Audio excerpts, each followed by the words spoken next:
has been 7 years since The Force Awakens came out. I remember back in 2012, I was at college, and my best friend called me up one day to tell me that Disney had acquired Lucasfilm, and Lucasfilm was going to make episodes 7, 8, and 9. I could hardly believe it. My best friend and I had just seen The Phantom Menace in 3D in theaters earlier that year, and we always felt it was the closest we would get to seeing Star Wars in theaters together. We could only dream of more Star Wars movies, but never thought they would actually happen. Oh, and I was so excited. And I can still remember the hype in 2015 surrounding that film, surrounding Episode 7. I mean, everywhere you went, people were talking about Star Wars. It was really fun as a Star Wars fan because everyone was excited about it. I've never felt hype like this for a movie ever. I'm sure the hype around The Phantom Menace was huge too, but this was next level because we were going to see Mark Hamill as Luke Skywalker, Carrie Fisher as Princess Leia, and Harrison Ford as Han Solo again. It has been 10 years since we saw a new Star Wars film, and 32 years since Return of the Jedi. We had not seen the original three in a movie together in 32 years. And what was even better, it looked incredible. The Millennium Falcon was back. The teaser trailer felt like Star Wars without giving anything away. I didn't even know the names of the characters from the first couple teasers. We were going to have TIE fighters, X-Wings, Stormtroopers, lightsaber duels, John Williams. Everything looked and sounded amazing. Strangely, this was the first Star Wars movie that was not coming out in May. I think, if I'm not mistaken, it was originally slated for May that year, but the director asked for more time, or something like that, so it ended up being in December. It was really funny because later I heard somebody saying, when Solo came out, they said, wow, all Star Wars movies come out in December. That's strange that it's coming out in May. And I'm like, oh man, you gotta be kidding me. No, but it was funny. But going into The Force Awakens, I had plenty of crazy ideas. I had a feeling either Luke Skywalker or Han Solo was going to die. At first I thought Luke, but as the trailers made the film appear more about Han Solo, it seemed it would be him. Why did I think this? Well, it follows the pattern Lucas set out, and actually not so much Lucas as the hero's journey. But in A New Hope, Ben Kenobi dies, and in The Phantom Menace, Qui-Gon Jinn dies. It's a passing of the torch. I also had narrowed it down that Rey was the Jedi. Look, J.J. Abrams likes to throw us for a spin. In all the marketing, he really pushed Finn as the Jedi, but here's the thing. Finn was the stormtrooper, or ex-stormtrooper. Poe was the pilot. Rey, just a scavenger? On a desert planet? I don't think so. In fact, back from when they released the first casting images, my thoughts were, oh look, a girl Jedi. That would be cool. And even before that, I told people it would be cool if they made a Star Wars movie if the main Jedi was a girl. To this point, we had never seen in live action one of the main three be a girl and a Jedi. And when I say the main three, we have Obi-Wan, Anakin, and Padme in the prequels, and Luke, Leia, and Han in the originals, and we had never seen Leia as a full Jedi. So it made sense in my mind that we would see a girl Jedi. And then Duracell released a commercial for the holidays where a little girl dressed as Rey had a lightsaber and the Force. It was a fun commercial, and obviously they wouldn't have known much about the plot of the film, but I'm surprised Lucasfilm approved it, and it almost more confirmed in my mind that she would be the Jedi. So I never had any inkling that Finn would be the Jedi. Even when Episode 9 came out, I heard a lot of people say they were setting up Finn to be a Jedi, but I never felt that way outside the marketing materials, which were meant to throw us off the scent of Rey, and it did not do that for me. However, some people say that they have always felt like Finn was supposed to be a Jedi and was hinted at, and so leave a comment below. I'd be interested to see what kind of made you think that, and I would love to go back and watch the films kind of through that lens. Now don't get me wrong, I was right about these two things, right? Han Solo dying and Rey being the Jedi. But I had a lot of crazy theories too. I had it in my mind at one point that Rey was actually Jaina and Kylo was Jason, and for some reason Phasma was going to turn out to be Mara Jade, and Hux was Ben Skywalker. I think that probably would have turned out worse had Ben and Mara been on the dark side, so I'm glad it didn't quite pan out that way.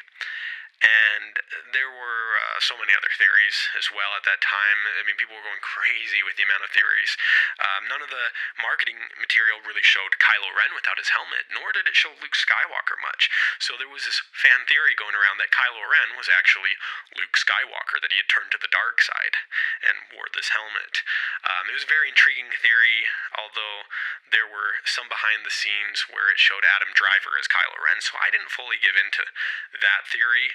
One of my sisters kind of got excited about it. She's like, whoa, that's so cool. Even, Mark Hamill had always said it would be fun to come back and kind of be the bad guy, have Han Solo in his scopes or whatever. And I think Lucas at one point had intended for Luke to turn to the dark side at the end of Return of the Jedi, thought about it, and of course, didn't pan out that way, and I think that's for the better.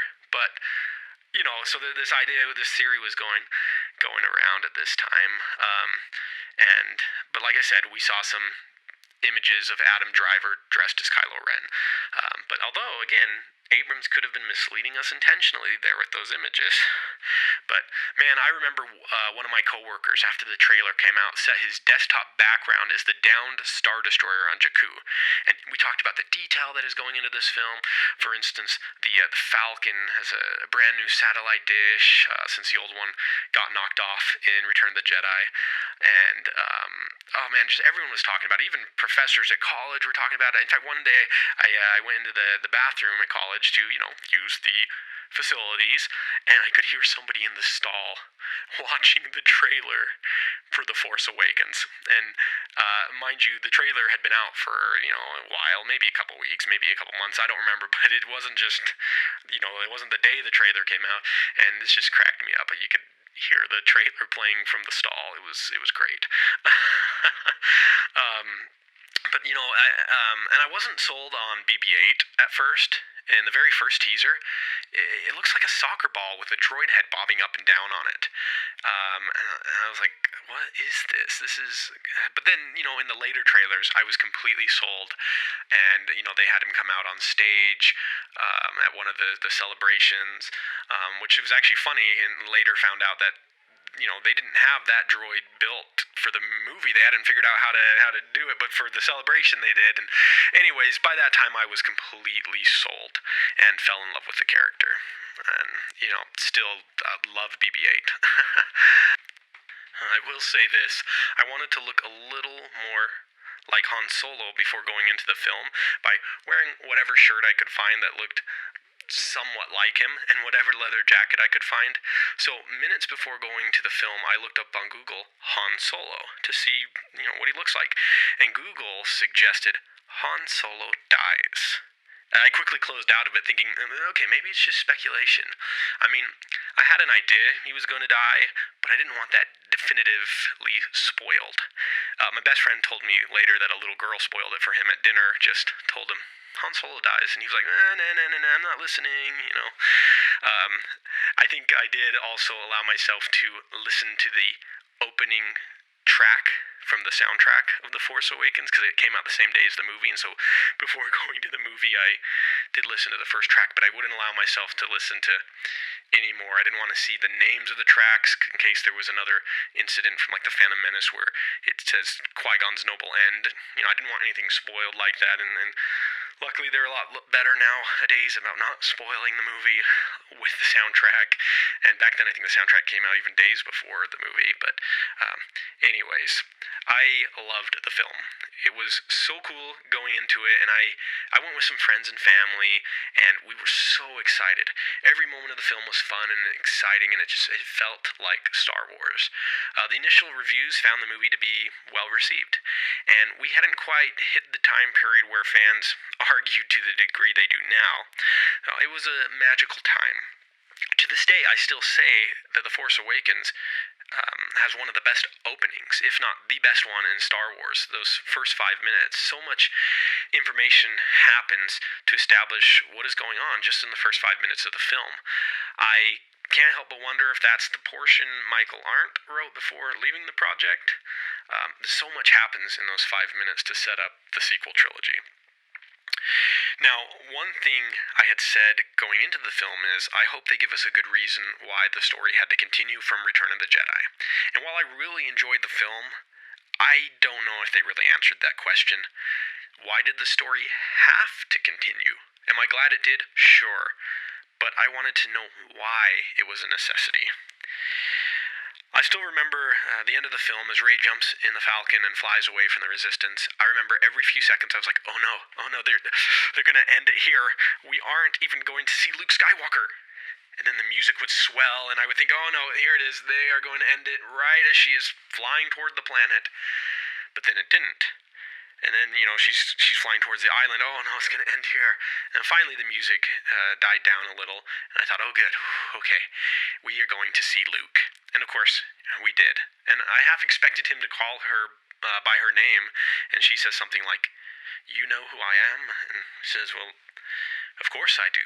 I am your father, or something like that. Luckily, we ended up, getting that in an episode of The Flash. Mark Hamill saying that line. But no, overall, I really enjoyed the film when it was released. I liked the characters: Rey, Poe, Finn, Kylo Ren, BB-8. I still enjoy the film to this day. I was really excited when they brought Lawrence Kasdan in to write it, since he did The Empire Strikes Back and Return of the Jedi. I think he also wrote Raiders of the Lost Ark, and that was just so I was just really excited about that. So this is just a small snippet of what it was like when The Force Awakens came out. The hype, the excitement, just the fun, the magical time, like I said. So leave a comment below, what it was like for you to witness this movie for the first time, and if you remember that time of excitement. And I would be very interested in hearing what you have to say about this. And then if you enjoyed this, consider subscribing for more content. I've got a lot of other fun videos on this channel and more to come. So may the Force be with you. TK422 out.